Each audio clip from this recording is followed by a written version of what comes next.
السلام علیکم ورحمۃ اللہ وبرکاتہ۔ معزز سامعین کرام، شفیق بزرگوں اور عزیز ساتھیوں، اکثر و بیشتر ہمارے دوست احباب اور کرم فرما اکثر ایک سوال کیا کرتے ہیں، وہ ہے استخارے کے متعلق کہ استخارہ کیسا کرنا چاہیے، نماز استخارہ پڑھی جائے، کیا کیا جائے۔ اس ضمن میں اکثر و بیشتر سوال ہوتے ہیں، کئی حضرات کو کئی مختلف قسم کے ڈاؤٹس ہیں، تو اسی ضمن میں چونکہ اکثر سوال ہوتا ہے، اسی ضمن میں ایک آپ کے سامنے استخارے کا طریقہ کار جو قرآن و سنت کے مطابق ہے آپ کے سامنے پیش کرنے کی سعادت حاصل کی جا رہی ہے۔ معزز سامعین کرام، استخارہ کہتے ہیں کہ کسی رائے کو طلب کرنا، خیر اور بھلائی کو طلب کرنا، یعنی آپ کی ڈیلی روٹین روزمرہ جو زندگی ہے، اس زندگی میں آپ کو کئی معاملات پیش آتے ہیں، تو جب انسان جو ہے کوئی اہم کام کرنے کا ارادہ کرتا ہے تو اس کو پتہ نہیں ہے کہ آگے کیا ہونے والا ہے۔ مثال کے طور پر کوئی ایک کاروبار شروع کر رہا ہے، کوئی نکاح کر رہا ہے، کوئی کہیں باہر سفر کر رہا ہے، اس کو پتہ نہیں ہے کہ بھئی اس میں خیر ہے یا بھلائی ہے، تو وہ کیا کرتا ہے کہ اسلام نے اس کو سکھایا ہے کہ وہ اللہ عز و جل سے مشورہ کر لے، اللہ عز و جل کی رائے اور اس کے مشورے کو سن لیا جائے۔ امام شاہ ولی اللہ محدث دہلوی علیہ الرحمہ اپنی کتاب حجت اللہ البالغہ میں فرماتے ہیں کہ استخارے کی دو سب سے اہم ریزنز ہے کہ استخارہ کرنے کے دو سب سے بڑے فائدے ہیں۔ پہلا فائدہ فرمایا کہ فال جو نکالا کرتے تھے، یعنی ڈرا جو کیا کرتے تھے دور جاہلیت میں، اس کی حرمت کا ذکر ملتا ہے، یعنی اس کا سبسٹیوٹ بنا کر رکھا گیا۔ بندے کیا کرتے تھے پہلے کہ بھئی فال نکالی جائے، اگر فال صحیح نکلا تو ٹھیک ہے، نہیں نکلا تو وہ کام غلط ہو جاتا ہے۔ یہ چیز کو ختم کیا گیا، فال کے سسٹم کو ختم کیا گیا پہلا، کیونکہ فال میں آپ ہاتھ ڈال رہے ہیں، پتہ نہیں کون سا نمبر نکل جائے، آپ اسی پر بھروسہ کرتے ہوئے کام کر رہے ہیں۔ دوسرا جو اس سے فائدہ ہوگا کہ بندہ جو ہے فرشتوں والی صفات پیدا کر لے گا، یعنی بندہ فرشتوں کے قرب پر چلے جائے گا۔ ہوگا یہ کہ بندہ جو ہے فرشتے جس طرح اللہ کی ذات پر کامل توکل اور بھروسے کے ساتھ رہتے ہیں، اس کے اندر بھی وہی صفات پیدا ہو جائے گی، یعنی ہر کام میں یفعلون ما یؤمرون، اللہ تعالیٰ کی جو مرضی ہے اسی کے مطابق بندہ کام کیا کرے گا۔ معزز سامعین کرام، احادیث طیبہ میں آپ صلی اللہ علیہ وسلم نے اس کی تفصیلات ذکر فرمائی ہے۔ پہلی چیز بخاری شریف کی حدیث پاک میں آتا ہے کہ اذا ہم احدکم فلیرکع رکعتین من غیر الفریضہ، بخاری شریف میں آتا ہے آپ صلی اللہ علیہ وسلم نے فرمایا جب کوئی تم کام کا ارادہ کرو تو کیا کرو کہ 2 رکعت نماز پڑھو جو فرض نمازوں کے علاوہ ہو، یعنی 2 رکعت نفل نماز ادا کی جائے اور نفل نماز ادا کر کے اس کے بعد استخارے کی طرف بڑھا جائے۔ دوسری ترمذی شریف کی حدیث پاک میں آقا نامدار صلی اللہ علیہ وسلم حضرت سیدنا جابر رضی اللہ عنہ سے مروی فرماتے ہیں کان رسول اللہ صلی اللہ علیہ وسلم یعلمون الاستخارۃ فی الامور کلھا کما یعلمنا سورۃ من قرآن الکریم، آپ صلی اللہ علیہ وسلم ہمیں ایسے استخارہ کرنا سکھاتے تھے، ترغیب دیتے، تعلیم دیتے جیسے کہ کوئی قرآن کریم کی آیت کریمہ ہمیں سکھایا کرتے ہیں۔ تو معزز سامعین کرام، اب اس کا طریقہ کار کیا ہے؟ ایک تو طریقہ کار یہ ہے،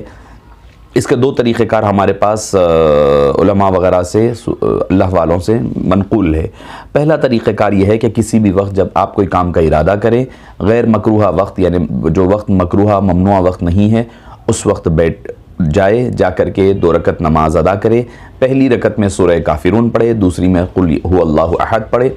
پڑھ کر کے کیا کرے کہ وہ دعا پڑھی جائے۔ دعا میں ابھی آپ کے سامنے پیش کر دیتا ہوں کہ دعا پڑھے استخارے کی اور نیت کرے، تو جس پر آپ کا دل ٹھہر جائے، جس دل پر یعنی جس کام پر آپ جم جائے اور آپ کا دل مطمئن ہو جائے، سمجھ جائیں کہ وہ اللہ تعالیٰ کی مرضی ہے اور اسی پر کام کرنے چلیں۔ پہلا طریقہ کار ہے۔ دوسرا طریقہ کار کیا ہے کہ استخارہ کرنے والے کو چاہیے کہ نماز عشاء کے بعد 2 رکعت نفل نماز ادا کریں۔ برائے استخارہ پہلی رکعت میں سورہ کافرون پڑھے، دوسرے میں قل هو اللہ احد پڑھے، اور اس کے بعد سلام پھیرنے کے بعد جو دعائے استخارہ ہے وہ یہ ہے اللہم انی استخیرک بعلمک واستقدرک بقدرتک واسألک من فضلک العظیم فانک تقدر ولا اقدر وتعلم ولا اعلم وانت علام الغیوب اللہم ان کنت تعلم ان هذا الامر خیر لی فی دینی ودنیای وعاقبت امری فقدره لی ویسره لی ثم بارک لی فیہ وان کنت تعلم ان هذا الامر، یہاں پر هذا الامر یہ کہہ دے یعنی اگر آپ کو کوئی معاملہ ہے، سفر ہے، ان ھذا الامر کی بجائے ان ھذا السفر، نکاح ہے، ان ھذا الامر کی بجائے ان ھذا النکاح، اگر آپ کو کوئی تجارت کاروبار شروع کر رہے ہیں ان ھذا البیع، تو ان ھذا الامر، امر کو ہٹا کر بے، نکاح یا آپ سفر جو بھی ہے اس کا ذکر کر دیں۔ شر لی فی دینی و دنیای و عاقبت امری فاصرفہ عنی واصرفنی عنہ وقدر لی الخیر حیث کان ثم رضا بہ۔ تو معزز سامعین کرام، اس کا معنی کیا ہو گیا؟ اللہ میں آپ کے علم کا واسطہ دے کر آپ سے خیر اور بھلائی طلب کرتا ہوں، اور آپ کی قدرت کا واسطہ دے کر میں اچھائی پر قدرت طلب کرتا ہوں۔ آپ غیب کے جاننے والے، اے اللہ آپ علم رکھتے ہیں، میں علم نہیں رکھتا، یعنی یہ معاملہ میرے حق میں بہتر ہے یا نہیں ہے، اس کا علم صرف آپ کے پاس ہے، مجھے اس کا علم اور ادراک نہیں ہے، اور قدرت آپ رکھتے ہیں اور میں بے قوت ہوں، میرے اندر قوت نہیں ہے۔ یا اللہ اگر آپ کے علم میں یہ معاملہ جو بھی چیز ہے، اگر آپ کو عربی نہیں آتی ہے تو اپنے تصور میں وہ چیز جس کا آپ استخارہ کر رہے ہیں کر لیں، اگر میرے حق میں بہتر ہے، میرے دین کے لیے بھی بہتر ہے، میرے معاش کے لیے بھی اور دنیا کے اعتبار سے بھی بہتر ہے اور انجام کے اعتبار سے بھی بہتر ہے، تو میرے لیے فوری نفع کے اعتبار سے اور دیر سے پائے جانے والے فائدے کے اعتبار سے بھی، تو اس کے لیے میرے لیے مقدر یعنی تقدیر میں لکھ دے، مقدر فرما دیجئے اور اس کو میرے لیے آسان فرما دیجئے اور اس میں میرے لیے برکت کا باعث بنا دیجئے۔ یہ دعا پڑھی جائے، پڑھنے کے بعد دعا کر لے، جو معاملہ بھی ہے دعا کر کے پھر اس کے بعد اپنے آرام سو جائے۔ اب یہ ہے کہ بھئی ٹھیک ہے، اس میں پھر زیادہ دنیاوی باتیں وغیرہ نہ کریں، سونے سے قبل پڑھ لئیے، اور پڑھنے کے بعد دنیاوی بیکار لایعنی باتوں میں اپنے وقت کو ضائع یا صرف نہ کریں۔ نماز ختم ہوگی، نماز ختم کر کے آپ سو جائیں، اللہ کا ذکر کرتے ہوئے، تسبیح کرتے ہوئے، تو ایک دن ایک بار یا دو بار، یہاں تک کہ ملتا ہے کہ 7 بار تک استخارہ کرنے کی اجازت ملتی ہے۔ اور جب آپ سو جائیں گے تو ہو سکتا ہے کہ اللہ تعالیٰ کوئی ڈائریکٹ تو کوئی چیز آنے والی ہے نہیں، انڈیکیشنز آئیں گے۔ اگر خواب میں جو ہے سفید یا پھر ہرا رنگ دکھے تو اس کو ایک پازیٹیو علامات مانی جاتی ہے علماء کرام کے نزدیک، اور اگر